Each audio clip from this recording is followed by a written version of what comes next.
Hello, I'm Shreya Sharma. Today I'm looking at a division in our world that isn't drawn on any map. The divide between the global north and the global south. A gap shaped by power, progress, and the voices that get heard. Have you ever wondered why some countries seem to lead the world while others are constantly trying to catch up? Today, the world is often divided into two groups, the global north and the global south. But this division isn't about geography. It's about power, money, and development.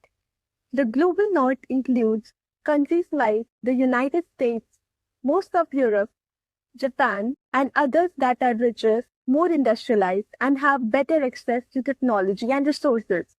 They make major decisions that affect the world. On the other hand, the global south includes countries across Asia, Africa, and Latin America. Many of these nations have growing economies, young populations, and big ambitions, but they still face challenges like economic inequality, weaker healthcare, or climate vulnerabilities. This divide can be seen in everyday reality. For example, when climate change causes disasters, the global south suffers the most, even though global north has historically produced more pollution. Another example came during the COVID-19 pandemic. The richest nations had more vaccines faster. Many global south countries had to wait longer, even when the need was urgent. These situations raised big questions about fairness in our global system. Now, India plays an interesting role here. India is considered part of the global south, but at the same time, it is growing fast, becoming a strong voice in international platforms like the G20.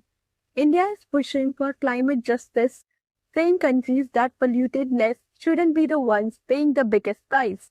India's digital public systems like UPI for instant payments are examples of how developing nations can lead with innovation and offer models for the rest of the world. So, the idea of global north and south is changing.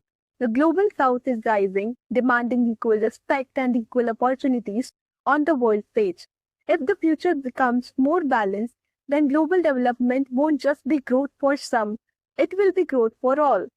As the world continues to change, one important question remains. Will the voices of the global south finally be heard equally, or will the gap in power continue to divide us?